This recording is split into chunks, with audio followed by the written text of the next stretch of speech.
This conference will now be recorded. अद्य सोमवासरः अथवा इन्दुवासरः आषाढ कृष्ण तृतीया दिनांक 26 जुलै 2021 चरक निदान अध्याय 6 रागेश्वानी शंखं चक्रं जलकान् ददतमृतकटं चारुदोषश्चतुर्भिः सूक्ष्मस्वच्छातिहृत्यां शकपरिविलसन् मौलिनं भोजनेत्रं कालाम्भोदोज्ज्वलाङ्गं कटितटविलसच्चारुपीताम्बराख्यं वन्दे धन्वन्तरिं तं निखिलगदवनप्रौढदावाग्निलीलम् प्रौढदावाग्निलीलम् ब्रह्मणो हि समारब्धा मात्रेयाद्येषु पूजिताम् अस्मदाचार्यपर्यन्तां वन्दे गुरुपरम्पराम् आयुर्वेदरतं वन्दे माधवाख्यं महागुरुम् आयुर्वेदामृतं सर्वं शिष्येभ्यो यः प्रदत्तवान् द्रष्टाज्ञानी दुष्टकर्मा कृतकर्मा तथैव च अध्यापकोऽपि श्रेष्ठो महान् संशोधकस्तथा गुणैरेतैः समुदितैः यत्कार्यं कृतनोति सः सार्यस्य वयं प्रयतामहे सरस्वत्यै नमो यस्याः प्रसादात् पुण्यकर्मणि बुद्धिदर्पणसङ्क्रान्तं जगदध्यक्षं वीक्षते आत्रेयं प्रथमं वन्दे आयुर्वेदजगद्गुरुम् आयुर्वेदामृतं सर्वं गृहीत्वा हि सुरेश्वरात् अग्निवेशादिकेभ्यो यत् प्रयच्छति सत्तमः प्रथमं तन्त्रकर्तारम् अग्निवेशं नमाम्यहम्।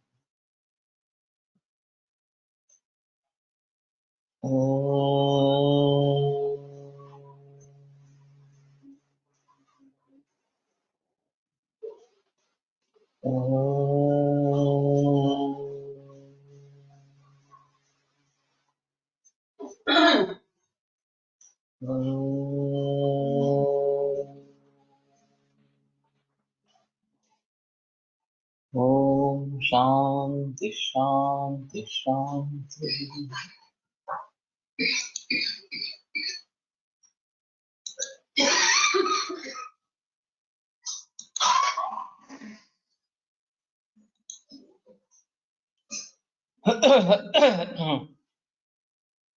दोषदर्शनम अदोषेषु अल्पदोषेषु वा भावेषु पात्र उदक अन्न सूप अपूप अदोष उपदोष परिवेशकेषु। तर्हि दोष न होने पर भी दोष दर्शन इस प्रकार का होता है। भुक्तवतश्च अस्य उल्लासा तथा उल्लेखन आहार से अंतरांतर। खाना खाने के बाद उल्लास और शर्दन भी होता रहता है बार बार इस प्रकार का अंतरांतर थोड़े थोड़े देर के बाद। मुखस्य पादयोश्च शोभः।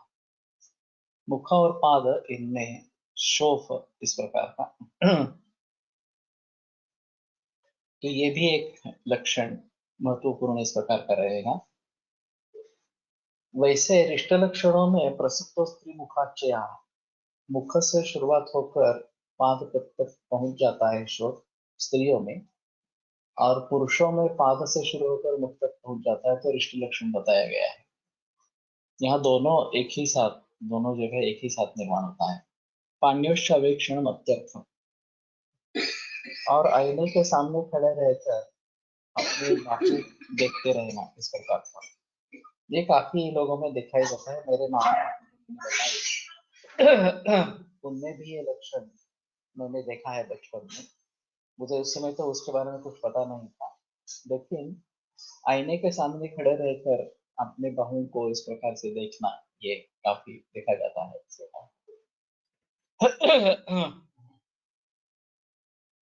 अक्ष्णोः श्वेतावभासता च अतिमात्र। आंखों में श्वेतावभासता अतिमात्र इस प्रकार की दिखाई देती है। तो इसके आधार पर पांडुता का परीक्षण किया जाता है, और हम भी इसके आधार पर पांडुता है क्या देखते हैं, नाखूनों से देखते हैं नहीं तो अक्ष्णोः अतिशुक्लता श्वेतावभासता। बाहुश्च प्रमाण जिज्ञासा। बाहु का प्रमाण कितना है सिर्फ देखना ये एक अलग है, और हाथ से मापने का प्रयास करना, ये प्रमाण जिज्ञासा है। स्त्री कामता, तो ये थोड़ा अजीब बात है कि शुक्र क्षय है और फिर भी स्त्री कामना की इच्छा इस प्रकार की होती है। जनरली कुर्वती रुचिन दोषा विपरीत गणना इस प्रकार की होनी चाहिए, लेकिन शुक्र क्षय होने के बावजूद भी स्त्री कामता ये होती है। निर्गृणित्व तो क्रूरत्व या निर्गुणत्व, एक्चुअली निर्गुणत्व का मतलब किसी की लज्जा वगैरह न होना इस प्रकार का रहेगा, लेकिन निर्दयत्व ये भी एक अर्थ होता है। विभत्स दर्शनता अस्य कार्य, हमारे शरीर में कुछ विभत्स है इस प्रकार की उसको प्रतीति होती रहती है, वो निकालने की कोशिश करता रहता है। स्वप्नेश अभीक्ष्णम दर्शनम अनुकतकानां उदकस्थानानां शून्यानां च ग्राम नगर निगम जनपदानां शुष्कदग्ध भग्नानां च वनानां।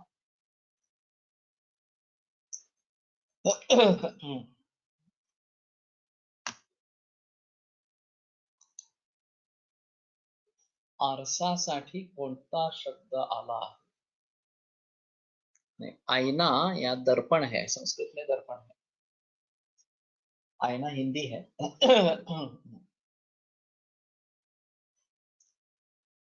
तो अनुदका नाम उदक स्थान, जहाँ पानी बिल्कुल नहीं है इस प्रकार के उदक स्थान, जलाशय, रिक्त जलाशय, इनको देखना बार बार सपनों में। शून्यानांच ग्राम नगर निगम जनपदानां, जो ग्राम नगर निगम जनपद इस प्रकार के हैं वो निर्मनुष्य इस प्रकार के हो गए, शून्य हो गए। शुष्क दग्ध भग्नानांच वनानां, वन जो है वो सूखे दग्ध भग्न इस प्रकार के हैं। कुर्कलास मयूर वानर शुक सर्प काकोलुकादिभिः स्पर्शनम संस्पर्शनम अधिरोहणम यानम वा। स्पर्शनम अधिरोहणम, तो ये कृकलास मयूर वानर वगैरह जो है, कृकलास का मतलब देखना चाहिए एक बार क्या है। सर्क पाक काका काक उलूक वगैरह से उनका स्पर्श होना, अधिरोहण या उन पर चढ़ जाना। यानवा श्व उष्ट्र खर वराहे ही, या श्व उष्ट्र खर यानी कि गर्दभ, और वराह सुअर, कुत्ता, श्व यानी कि कुत्ता, तो इनके ऊपर आरूढ़ होकर कहीं पे जाना इस प्रकार। केशास्ति भस्म तुष अंगार राशिनांच अधिरोहण, और केशास्ति भस्म तुषार अंगार, इनकी राशि पर चढ़ना। शोष पूर्व रूपाणी भवन्ति, तो ये शोष के पूर्व रूप इस प्रकार के। तो अगर हम सपनों के बारे में पूछेंगे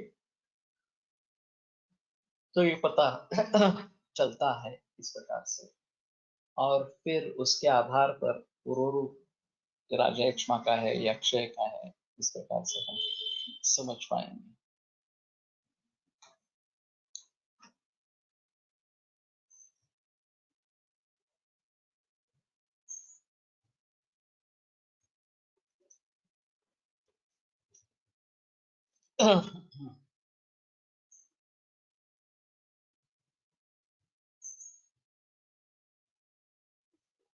कुकुलास का यहाँ पे अर्थ नहीं दिया गया है। अतोर्ध्वम एकादश रूपाणी तस्य भवन्ति, उसके बाद में उसके 11 रूप होते हैं। तो तथा शिरसा परिपूर्णत्व, सर भर जाना इस प्रकार से। कास श्वास स्वर भेद, श्लेष्मण छर्दनम, कफ का छर्दन। शोणित स्टीवनम, रक्त स्टीवन। पार्श्व संरोजनम, पार्श्व में रुजा इस प्रकार की। अंशावमर्द, अंशस्थल में मर्द अवमर्द। ज्वर अतिसार अरोत। तो ये एकादश अगर रूप है तो असाध्यता इसमें अगर बलवंश है उसके साथ में, तो ये असाध्य आता नाही मिळत, पण पूर्वी मिळायचं।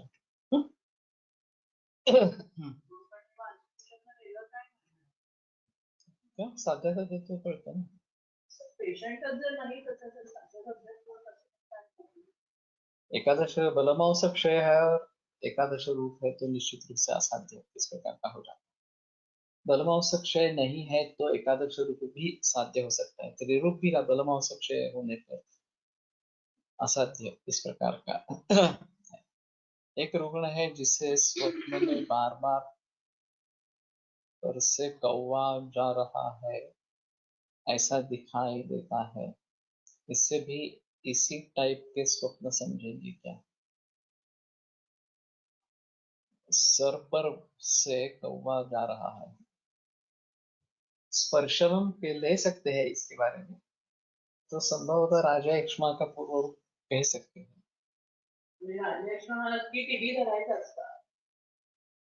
ना, ये अलग अलग है। राजा एक्ष्मा, हमारा राजा एक्ष्मा और टीबी ये कभी कभी हो सकते हैं कोइंसिडेंटली, लेकिन ए बी पॉजिटिव है या ट्यूबरकुलिन टेस्ट पॉजिटिव है, मॉन्टेक्स टेस्ट पॉजिटिव है तो ही राजा एक्ष्मा कहा जाएगा, टीबी कहा जाएगा, नहीं तो हमारे हिसाब से राजा एक्ष्मा समझकर चलना चाहिए।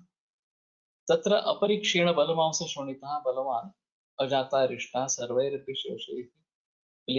शोषलिंगैः उपद्रुतः स साध्यज्ञेयः।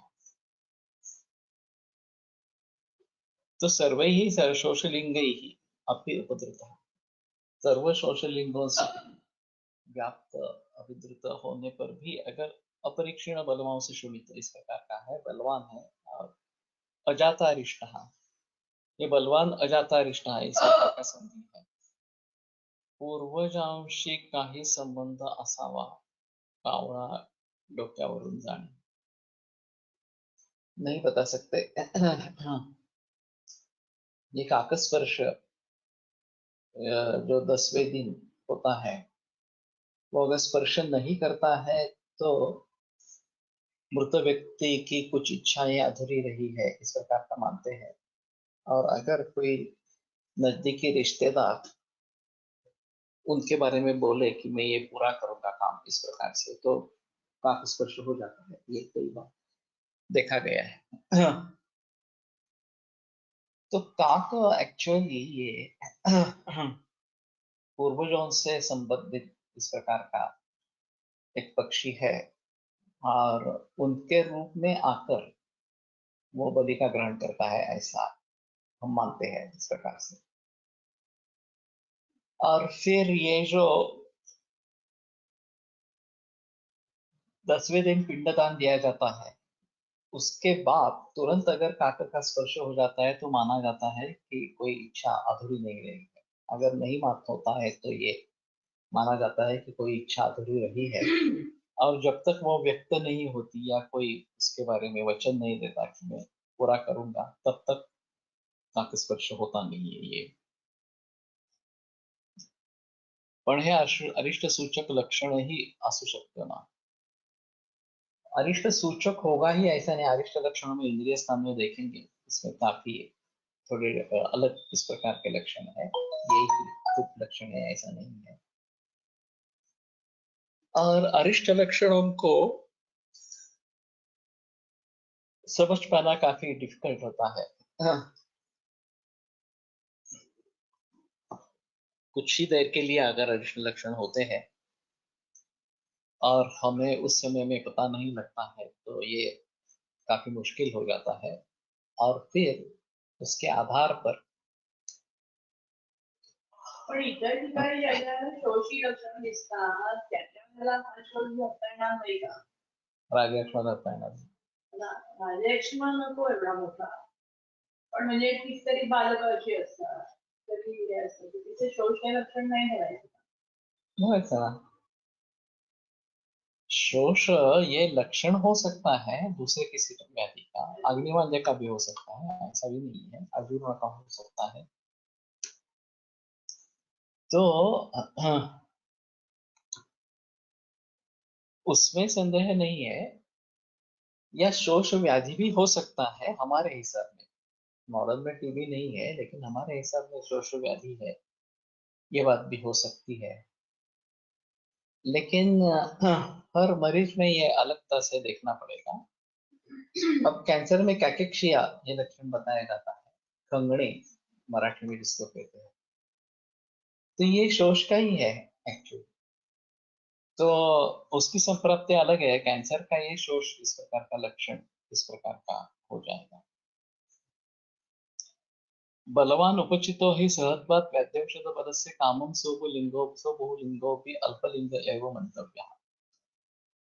बलवान और उपचित होने पर सहत्वाद औषधि व्याधि औषध बल से, व्याधि बल और औषधि बल इनको सहन करने में सक्षम होने के कारण कामम सुबहुलिंगो, भले ही वो अनेक लिंग वाला इस प्रकार का हो तो भी अल्पलिंग एवं मंतव्य है, तो भी उसको अल्पलिंग इस प्रकार का ही मानना चाहिए।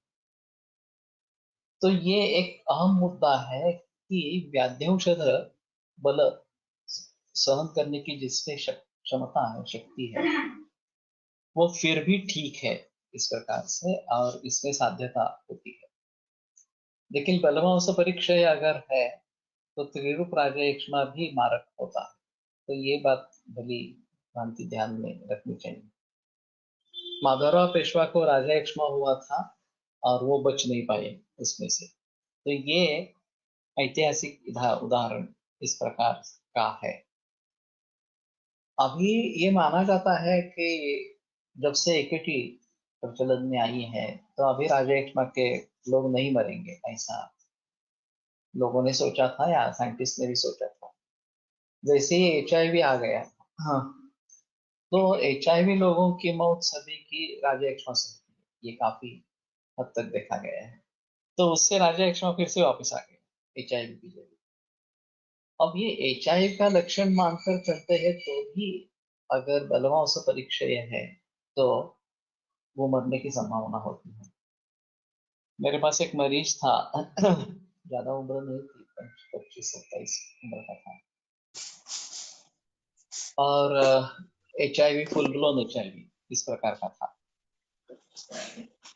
तो मैंने दवाइयां, उस समय ज्वर, अतिसार ये भी लक्षण थे, कास ये लक्षण था। और जब मैंने ये सब ट्रीटमेंट शुरू करी तो उसने अच्छा रिस्पॉन्स दिया, ये सभी लक्षण तो चले गए और वजन बढ़ गया, काम पे ज्वाइन हुआ फिर से। तो ये काफी अच्छा इस प्रकार का रिजल्ट था। एक 6 महीने के बाद फिर से उसको अतिसार हुआ और मैंने बहुत सारी कोशिश की लेकिन फायदा नहीं हुआ। उसके बाद उसकी मौत हो गई। ये सातारा में था पेशेंट और मैं फिर से 1-2-3 बरस के बाद मैं सातारा गया तो उनके पिता मेरे सामने आ गए इस मरीज को। तो वो सामने आए तो मैंने बात टाली नहीं और मैंने कहा कि मुझे अफसोस है, दुख है, लेकिन उस वो रिस्पॉन्ड कर रहा था, अचानक ये रिस्पॉन्ड बनना करना क्यों बंद कर दिया और उसकी मृत्यु क्यों हुई मुझे पता नहीं चला। आश्चर्य था कि वो बोले कि वो एड्स से मरा नहीं तो मैं भी जरा चौंक गया क्योंकि ये तो एड्स के जरिए मृत्यु हो गई इसी प्रकार का बताया। तो बोले कि एक्चुअली ऐसा है, जब हम आपके पास आए तो हमें बताया गया था कि सिर्फ 2 महीने का आयुष है और कोई चांसेस नहीं है बचने के। ये बात तो उन्होंने पहले नहीं बताई थी फिर आपकी ट्रीटमेंट से बहुत अच्छा परिणाम हुआ, 6 महीने अच्छे निकल गए और वजन बढ़ गया, काम पे जाने लगा, भूख बढ़ गई वगैरह इस प्रकार से। तो ये काफी अच्छा रिजल्ट था। फिर कुछ खाने की वजह से अतिसार हुआ और जब ये अतिसार हुआ तो उसने मान दिया कि बस ये गार्गिल की दवा से 6 महीने तो अच्छे गए, लेकिन एलोपैथी में तो कहा गया है कि 2 ही महीने का लाइफ है, अब मैं बचने वाला नहीं। डिप्रेशन में चला गया और मृत्यु डिप्रेशन से हुई। अब मुझे आश्चर्य लगा कि एक पिता अपने 25-27 बरस के लड़के के बारे में इस प्रकार का सोच सकता है कि मृत्यु केवल डिप्रेशन से हुई है, रोग का उसमें रोल नहीं है इस प्रकार से। तो ये काफी देखा जाता है इस प्रकार से, अगर डिप्रेशन वगैरह हो जाता है तो कोई बचा नहीं पाता। इस प्रकार के मरीजों को।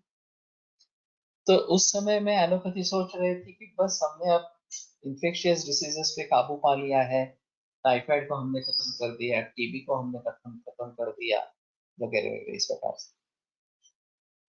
और फिलहाल वो हुआ नहीं, टीबी वापस आया HIV के जरिए, टाइफाइड भी आ रहा है, कॉलरा भी वापस आ गया इस प्रकार से।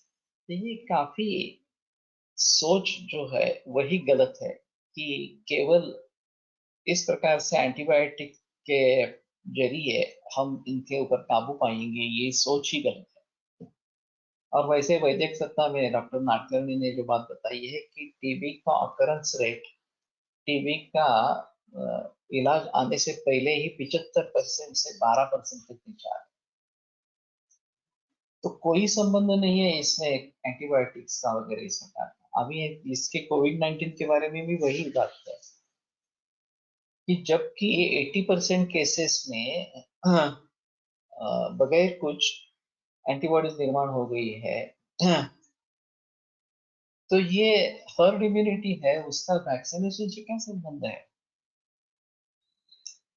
जो लोग मरने वाले हैं उनमें से भी रोग के जरिए मरने वाले कितने हैं और डिप्रेशन के जरिए मरने वाले कितने हैं, ये देखना जरूरी है। एक बार एड्स ये कोविड-19 हो गया, अस्पताल में दाखिल हुए और फिर ऑक्सीजन नहीं मिल रहा है, रेमडेसिविर नहीं मिल रहा है वगैरह, इससे जो डिप्रेशन आता है, ये डिप्रेशन मृत्यु का कारण बन जाता है। और लोग मानते हैं कि कोविड-19 से मृत्यु हो गई इस प्रकार से। जो सांख्यिकी विश्लेषण इस प्रकार का रहता है, वो इतने बाधित थे, इतने मर गए, तो डेथ रेट कितना है वगैरह वगैरह। वास्तव में वो कोविड-19 से अगर मरे ही नहीं है, वो डिप्रेशन से मरे हैं। तो डिप्रेशन का इलाज होना चाहिए, इसका इलाज अलग चीज रहेगी, कोविड-19 का इलाज अलग चीज इस प्रकार की रहेगी। तो इसके बारे में सजग होना बहुत जरूरी इस प्रकार का रहेगा। और एनालिसिस जो होना है वो प्रॉपर एनालिसिस होना है। हम एक भीम की तरीके से एनालिसिस करते रहते हैं, एक बात ध्यान में बायस रहता है कि ये इससे हो रहा है इस प्रकार से। और अगर ऐसा नहीं करेंगे तो वैक्सीनेशन का सेल कैसा होगा, ये भी दूसरी अहम भूमिका इसमें है, इसके पीछे। तो 80% में बगैर वैक्सीनेशन अगर एंटीबॉडीज निर्माण हो रही है तो वैक्सीनेशन का कोई रोल ही नहीं है इस प्रकार से। रिमेनिंग 20% जो है इसमें कोमॉर्बिडिटीज है, उसमें शायद लगा सकते हैं वैक्सीनेशन, लेकिन इसमें भी ऐसा है कि वो वैक्सीनेशन लगाने से उनको रोग हो जाए क्योंकि उनकी इम्यूनिटी कम है।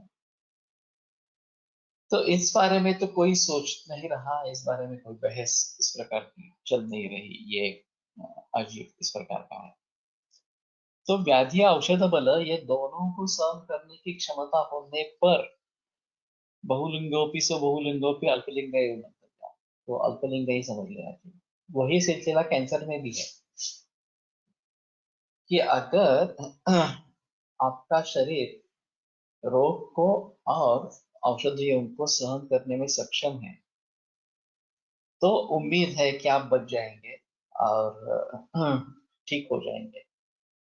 लेकिन ये अगर कम है, दुर्बल है और मानसिक स्थिति भी अच्छी नहीं है, मानसिक बल भी अच्छा नहीं है, तो संभावना ये ज्यादा है कि मृत्यु इसके जरिए हो जाएगी और उसका कारणत्व रोग को दिया जाएगा। वास्तव में रोग का उसका संबंध नहीं है।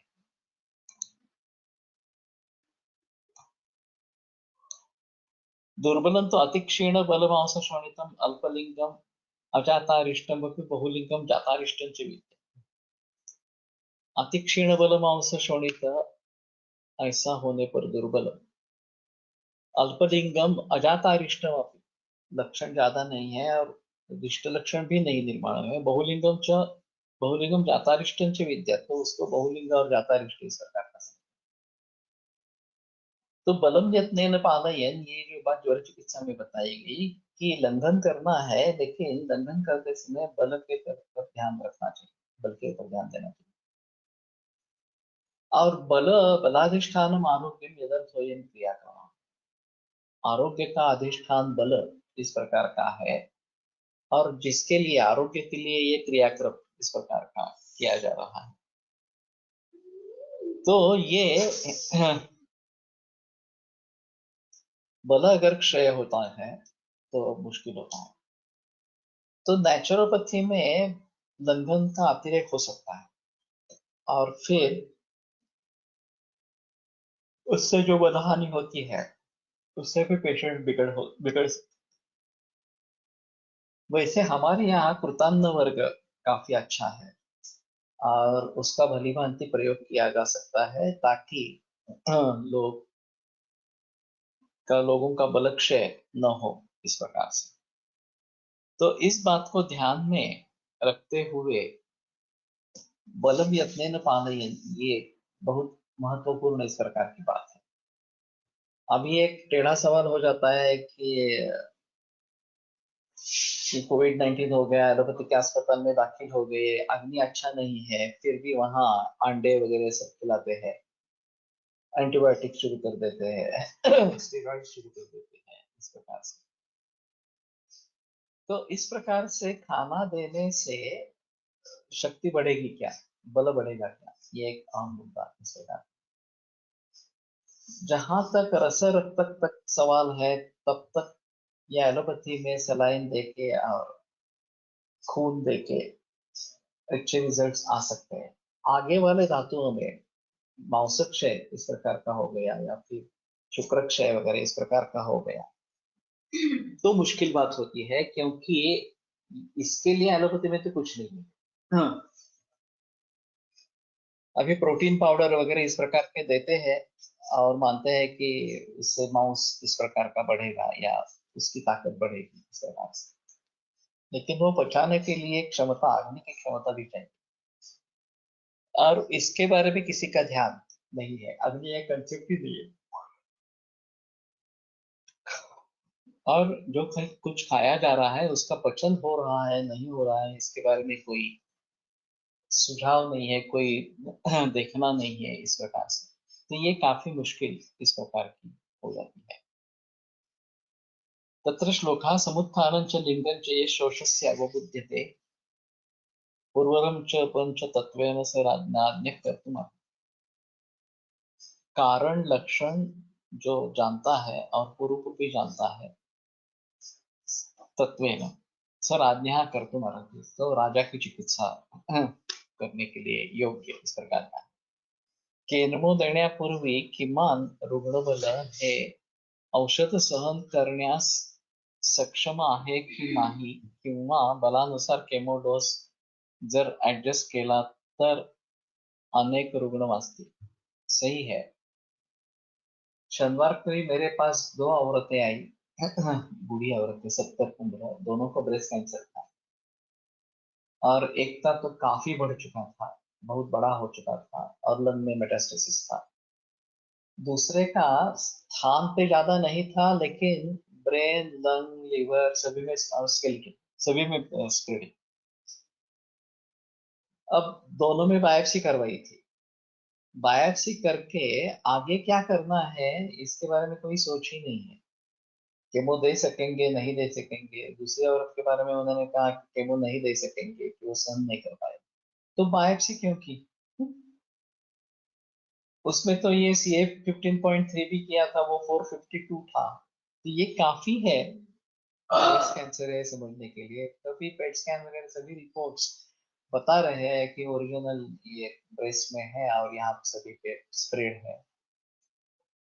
लेकिन केवल डायग्नोसिस ये प्रचलन में है। आगे क्या करना है, डायग्नोसिस का मतलब क्या है, ट्रीटमेंट देना है आगे।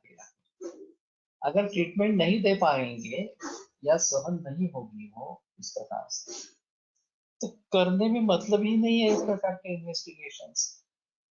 जो लोग बायोप्सी या FNSC के बिना रहते हैं उनका प्रोग्नोसिस ज्यादा अच्छा होता है। भले ही लक्षण ज्यादा हो, भले ही काफी स्प्रेड इस प्रकार का हो गया, तो भी इम्यूनिटी बढ़ाने के हिसाब से दूध पे आकर रखेंगे और दवाइयाँ दे देंगे तो इम्यूनिटी बढ़ती है और धीरे धीरे रोग के ऊपर काबू पा जाते हैं। लेकिन ये सोच ही नहीं है कि हम डायग्नोसिस क्यों कर रहे हैं। अगर डायग्नोसिस करने से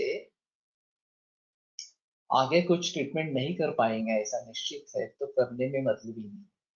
एक ऐसा ही लंग कैंसर का बूढ़ा पेशेंट था और मेरी दवा चल रही थी। सीटी स्कैन के जरिए वो स्पष्ट हो रहा था कि ये लंग कैंसर ही है इस प्रकार से। फिर भी डॉक्टर ने बोल बोल कर उसका बायोप्सी करवाया। बायोप्सी होने के बाद निदान कंफर्म हो गया कि लंग कैंसर है और फिर बताया कि अभी नहीं कुछ कर सकते हैं क्योंकि उनकी शक्ति ही नहीं है केमोथेरेपी सहन करने के लिए। अरे तो बायोप्सी क्यों की? केवल ये दिखाने के लिए कि हमने कैंसर का डायग्नोसिस किया और छोड़ दिया फिर मरीज को। ये मूर्खता है। हमारा उद्देश्य क्या है? हमारा उद्देश्य पेशेंट अच्छा रहना चाहिए, ठीक होना चाहिए, ये उद्देश्य होना चाहिए। केवल इस प्रकार का निदान करके उसको छोड़ देना ये तो बिल्कुल गलत इस प्रकार का है। और फिर वही हुआ, रोग तेजी से बढ़ा और 2-3 महीने में उसकी मृत्यु हो गई। साध्या साध्यात्वाच्या दृष्टीने रक्ताबरोबर मांसोचा विषय प्राधान्याने केलेला दिसतो इतर धातूंपेक्षा वातव्याधी अपस्मारी कुष्ठी शोषतत्व जाईल गुलमीचे मधुमेहीचे राजा यक्ष्मीचे यौन रहा अचिकित्सा भवन्ति ते बलमांस क्षयसे। सही है। हाँ, और वैसे मांस शोष है, मांस का क्षय है ये, और बल का भी क्षय है, ये थोड़ा आसानी से देख सकते हैं। तो इन परिस्थितियों में रसोप्यस्य न रक्ताय मांसाय कुतये उपस्तस्य शकुंता केवलम वर्तते कि रस उसका रक्त तक भी नहीं जाता है, मांस तक कहाँ जाएगा इस प्रकार से। और पित्त भाग ज्यादा निर्माण होता है, मल भाग ज्यादा निर्माण होता है, उसी के आधार पर वो जिंदा है। तस्मात् पुरुषम संरक्षण विशेषेण राधेषु। और इसीलिए पुरुष का रक्षण करना बहुत जरूरी इस प्रकार का होता है। अतिसार न होने दे या अतिसार होने पर तुरंत उसको ठीक करें, ये बात इसमें अहम इस प्रकार की है। तो कहने का तात्पर्य अर्थ ये है कि हमें इसके बारे में थोड़ा देखना पड़ेगा। सममांस प्रमाण अस्तु समसंबंधन होना रहा, ये जो बात स्वास्थ्य के बारे में बताई गई है उसके ऊपर जिक्र करना चाहिए और वो अच्छे तरीके से कैसे मिले ये देखना चाहिए। इति अग्निवेश कृते तंत्रे चरक प्रति संस्कृत निदान स्थाने शोषण निदानम नाम षष्ठोध्याय। तो इस प्रकार से अग्निवेश कृत तंत्र और चरक प्रति संस्कृत में ये निदान स्थान में छठा अध्याय शोषण निदान ये समाप्त हुआ।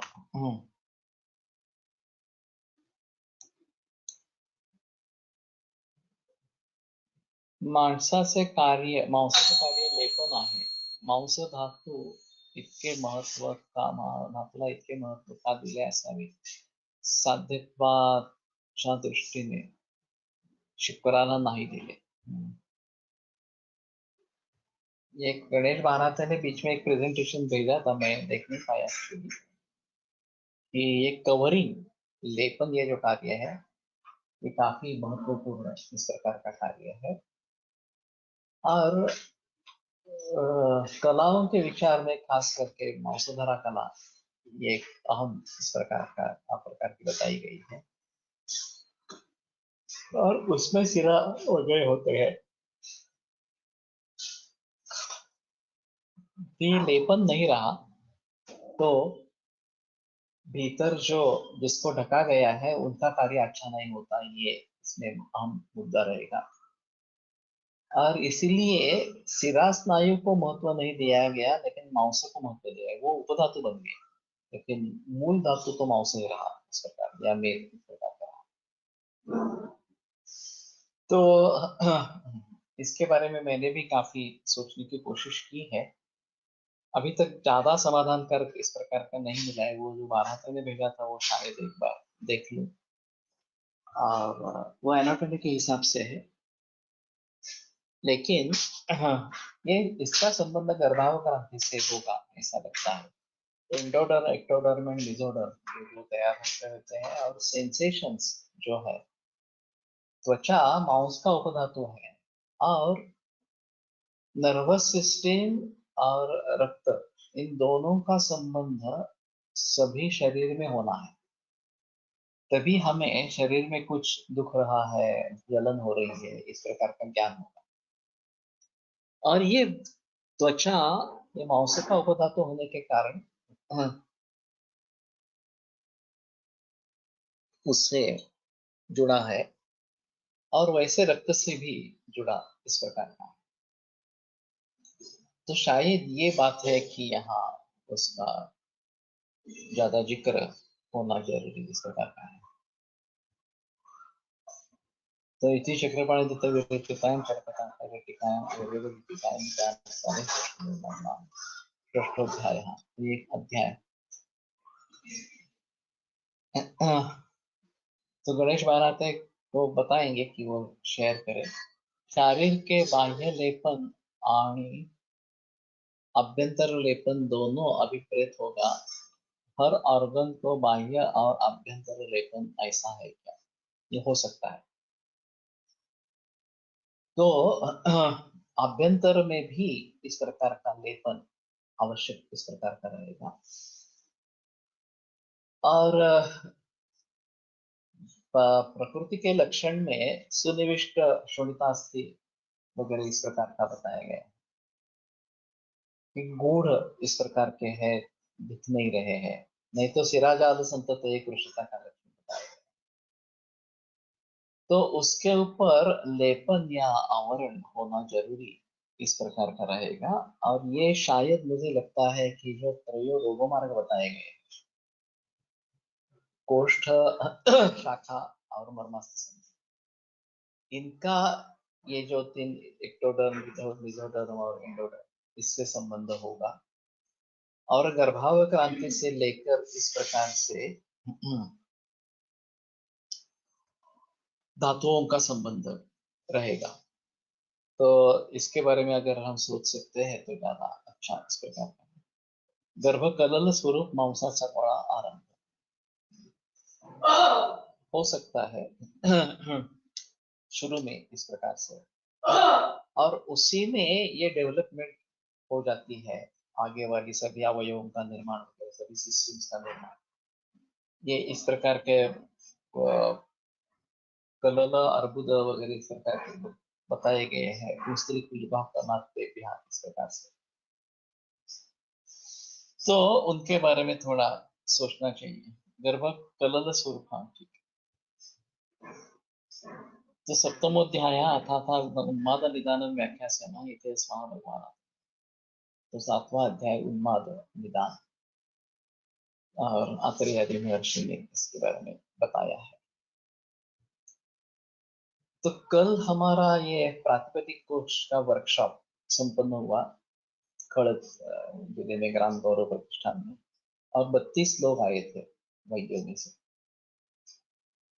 तो ये संख्या भी अच्छी थी। हम 35 के बारे में सोच रहे थे, 35 की कैपेसिटी रखेंगे, 32 आ गए तो काफी ये कैपेसिटी फुल हो गई।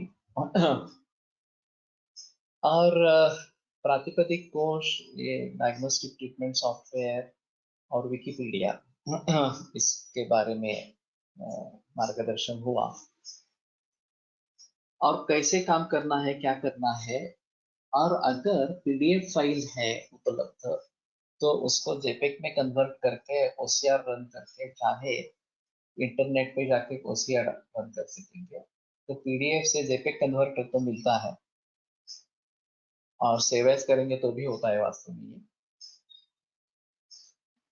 और अगर पीडीएफ भी नहीं है, केवल प्रिंटेड टेक्स्ट है, तो उसको भी फोटो निकाल के हम जेपेग में कन्वर्ट कर सकते हैं, और उसी पे मोबाइल में ऐप है, ओसीआर रन कर सकते हैं देवनागरी की। तो देवनागरी में कर जाने से वो उसकी टेक्स्ट फाइल बन जाती है। फिर आपको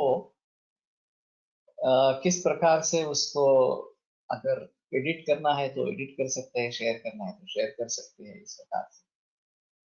तो एक अहम मुद्दा इसमें रहा कि अभी हम सभी ग्रंथों को प्रातिपदिक कोश में लेना चाहते हैं, कोई भी ग्रंथ छूटे नहीं। तो चरक सुश्रुत वाग्भट को तो ले लिया है, भयचर्य रत्नावली को ले लिया है, निघंटुस काफी ले लिए है। अभी दो ही निघंटु पर काम चालू है, एक भावप्रकाश निघंटु और अभिधान मंदिर। लेकिन बाकी जो 23 निघंटु है उनके बारे में वो कैसे इसमें शामिल हो जाए ये करेंगे, थोड़ा थोड़ा आसान रहेगा। उसकी पीडीएफ अवेलेबल इस प्रकार की है। तो उनमें से अगर ले लेंगे, मुझे मालूम नहीं है एडिटेबल फॉर्म में जो national institute of Indian heritage ये जो है, तो उसमें ये एडिटेबल फॉर्म में है क्या इस प्रकार से। तो वो अगर मिलते हैं, एडिटेबल फॉर्म में आ जाते हैं, तो फिर प्रोग्राम रन करके उसमें सिर्फ शब्दों को अलग अलग करना है, इतना ही है। और थोड़ा संधि का ज्ञान होना चाहिए कि संधि क्या है, उसको उस प्रकार से अगर अलग करेंगे तो ज्यादा बेहतर इस प्रकार का रहेगा। और फिर उसमें से प्रातिपदिक ढूंढना अच्छा आसान रहेगा, और प्रातिपदिक ढूंढ लेने पर उसके जो संबंधित चिन्ह है, साइंस है, वो उनको लगा सकते हैं, वो प्रोग्राम के थ्रू हो जाएगा। तो आगे का कार्य सिर्फ एडिटिंग का इस प्रकार का है। अगर उसमें कुछ गलतियां हैं, कहीं पे ये साइन नहीं चाहिए थी वहां पे आ गई है, और चाहिए थी नहीं आ गई है, इस प्रकार की अगर स्थिति है तो एडिटिंग करना है, तो ये प्रातिपदिक कोश में आ जाएगा। और एक बार प्रातिपदिक कोश में आ जाएगा तो फिर डायग्नोस्टिक ट्रीटमेंट दोनों के सॉफ्टवेयर के हिसाब से ये हमारे काम में आएगा। तो ये कैसे करना है, क्या करना है, इसका डेमोन्स्ट्रेशन कल यहाँ पे दिखाएगा। ये ऑफलाइन प्रोग्राम था, हम सब इकट्ठा हुए थे वहां पे। अभी 71 लोगों ने हमारे ग्रुप में से इसके बारे में जिक्र किया था कि वो काम करना चाहते हैं। तो बाकी लोगों के बारे में भी ये थोड़ा ऑनलाइन सोचेंगे, उनका पुनः आना ये काफी मुश्किल अभी है। तो उसके बारे में एक अलग लेक्चर करेंगे, और ये ऑनलाइन कैसे करता है इस प्रकार से दिखाएंगे तो ज्यादा अच्छा इस प्रकार का रहेगा। ये एक अहम इस प्रकार का काम ये है। और दूसरा जो है वो testing of diagnostic treatment software, और उसमें जो सुधार होने चाहिए उसके बारे में जो अभी प्रैक्टिशनर्स वैद्य है पुणे में, उनको वो डिस्ट्रीब्यूट करेंगे और उनसे फीडबैक लेते रहेंगे कि इसमें ये सुधार चाहिए, वो सुधार चाहिए, इस प्रकार से। और मैंने और एक भी जिक्र किया था कि इन्वेस्टिगेशंस की रिपोर्ट रोमन लिपि में होते हैं, अंग्रेजी में होते हैं, तो उनके ऊपर भी ओसीआर अगर रन करेंगे वो तो आसान है, वो तो सभी प्रिंटर्स में मौजूद इस प्रकार का है, या हाँ नेट में भी मिल जाएगा। तो उसकी एक वर्ड फाइल बनेगी सभी इन्वेस्टिगेशंस की, जो वो एडिटेबल रहेगी। और फिर उसमें से जो इन्वेस्टिगेशंस है, क्रिएटिनिन पहले इतना था, अब इतना है, अब इतना हो गया वगैरह, ये हम एक्सेल शीट में दे सकेंगे। हाँ, तो एट ए ग्लांस रुग्ण की परिस्थिति कैसी है, बिगड़ रहा है, सुधर रहा है, स्टेटस को है, जो भी है वो हमें पता लग जाएगी। और ये भी अच्छा इस प्रकार का रहेगा। और विकिपीडिया के बारे में मेरा जब मैं इसका लेक्चर हुआ तो पहला महत्व जो देना है वो आरोग्य को महत्व देना है, कि स्वास्थ्य क्या है, उसकी डेफिनेशंस, उसके सभी संदर्भ मूल ग्रंथों से लेने हैं। और मैंने एक बात बताई थी कि जो भी हम बात कहेंगे, जो भी वाक्य रहेगा, उसको संहिता का आधार होना चाहिए। बगैर रेफरेंस हम कुछ नहीं बोलेंगे। अगर इस प्रकार से कुछ बोलना है तो बताएंगे कि हमारी सोच है, हमारा विषय विचार है, इस प्रकार से। लेकिन इस प्रकार से हो जाएगा तो ऑथेंटिसिटी आ जाएगी, और ऑथेंटिसिटी आ जाएगी तो विकिपीडिया में उसका समावेश इस प्रकार का हो जाएगा। और दूसरी बात भी मैंने ऐसी कही कि आयुर्योग गुरुकुल पुणे, ये हमने एक यूट्यूब चैनल शुरू किया है, मैं और सोनाली शिंदे इसमें प्रमुख हूँ। तो उस YouTube में हम ये डालना शुरू करेंगे, ये जो विकिपीडिया की बात है या आरोग्य के बारे में है या आहार्य पदार्थों के बारे में काफी जिक्र करना है, कि जो विदेशों से आकर यहाँ प्रचलन में आ गए हैं, सोयाबीन, टोमेटो, मूंगफली वगैरह वगैरह, उनके बारे में भी हमें बताना है। जो पूरा संस्कार वर्ग इसमें आ गया है उसके बारे में भी हमें सोचना है, नए नए संस्कार इस प्रकार से आ गए और देशानुरूप किस प्रकार का ट्रेडिशनल डाइट है ये भी हमें समझ लेना चाहिए। उसके इंग्रेडिएंट्स क्या है और एक द्रव्य गुण कर्म कोश भी इसमें बनेगा, उसके बारे में भी काफी फिक्र इसमें हुआ। तो मेरे ख्याल में ये काफी सफल रहा वर्कशॉप और ज्यादा क्लियर हो गया कि हमें क्या करना है, कैसे करना है, इस प्रकार से। अभी सिर्फ बात यह है कि लोग आरंभ शुरू होते हैं और बाद में भूल जाते हैं या छोड़ देते हैं, तो वैसे नहीं होना है। जिन्होंने कल ये हम काम करेंगे ऐसा बताया, उनको हर हफ्ते एक अपडेट देना है कि क्या क्या हुआ उस सप्ताह में, काम क्या हुआ, उसके कोऑर्डिनेटर्स बने हैं और एक सभी का कोऑर्डिनेटर संदीप उबाड़े को रखा गया है। सभी के कोऑर्डिनेटर्स के बारे में वो सोचेगा इस प्रकार से। और फिर जितना डाटाबेस बड़ा हो जाता है होता होता रहेगा और सभी ग्रंथों का इसमें समावेश होता रहेगा, उतना हमारे लिए अच्छा इस प्रकार का रहेगा। तो जो मूल संकल्पना है कि क्यों कर रहे हैं, उद्देश्य क्या है इस सभी का, तो हम चाहते हैं कि आयुर्वेद विश्व के स्तर पर प्रथम पसंदी का वैद्यक बने बाय चॉइस इस प्रकार से। और उसके लिए चाहिए कि जो अभी खान पान लाइफस्टाइल वगैरह बातें हैं उनके बारे में जानकारी प्राप्त करें, डेविएशन कौन सा है ये सोचे और फिर उसमें क्या कर सकते हैं कि हम ज्यादा से ज्यादा निरंतर जो जीवन शैली है उसके आधार पर जिए कि कैसे कर सकते हैं उसके बारे में सोचेंगे। खान पान के बारे में सोचेंगे कि नेचुरल या ऑर्गेनिक कम से कम इस प्रकार का ही आहार लेना है, तो उसके बारे में काफी जिक्र करेंगे। और तच्चनित्यम प्रयुंजित स्वास्थ्य येनान वर्तते आघातानां विकाराणां अनुत्पत्तिकरं चेत्, इस सूत्र के आधार पर किस प्रकार का खाना हमें नियमित रूप से लेना है, ये एक अहम मुद्दा इसमें रहेगा। और वैसे ये जो आरोग्य भूमि या ग्राम गौरव प्रतिष्ठान ये जो है ये काफी स्ट्रॉन्ग सपोर्टर्स है ऑर्गेनिक फूड के। उनका 10 एकड़ का क्षेत्र है और वो ऑर्गेनिक पद्धति से खेती वहां पे करते हैं और आसपास के जो किसान है उनको भी उन्होंने प्रेरित किया है कि ऑर्गेनिक पद्धति से ही खेती करें इस प्रकार से।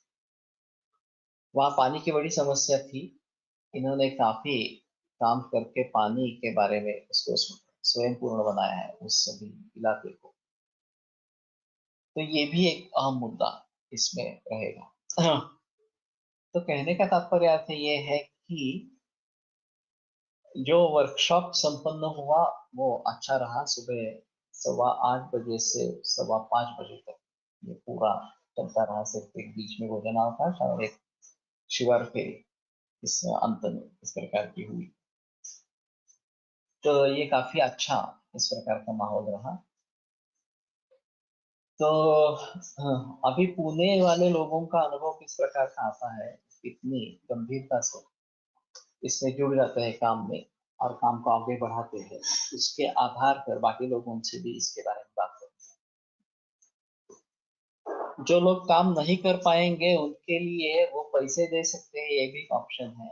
जेएसवीसी ग्रुप में अभी निरामय के अकाउंट डिटेल्स दिए गए हैं, तो आप जो भी चंदा देना चाहते हैं उसमें दे सकते हैं। और ये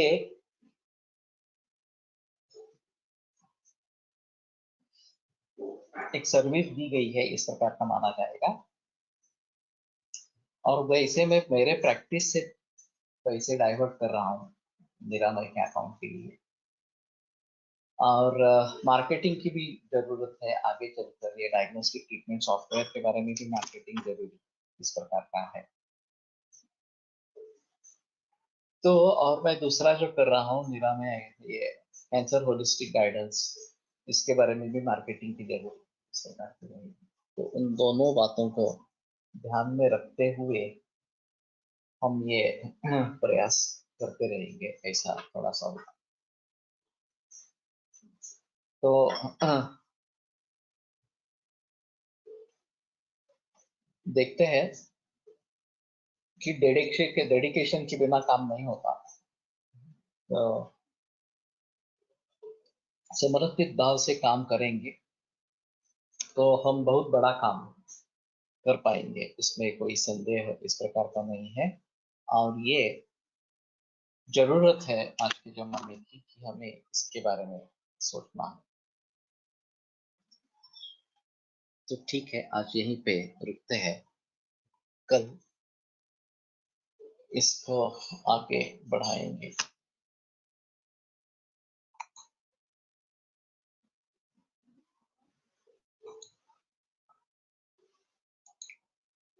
आयुर्वेद प्रकांड निगदितैः शल्यतंत्र प्रधानः शिष्येभ्यः शाश्वतोऽयं निखिलजनकृपा व्याप्तचित्तेन येन आयुर्वेदस्य वाञ्छन् पुनरपि भुवने काञ्च सुष्ठु प्रतिष्ठां श्रेष्ठं धन्वन्तरिं तं प्रणमति च सदा वैद्यवर्गो हि नूनम् वैद्यवर्गो हि नूनम्।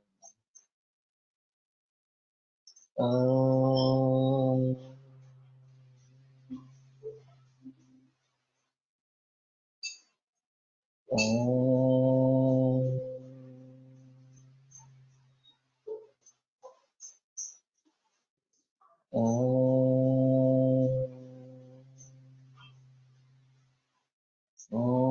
शांति शांति शांति।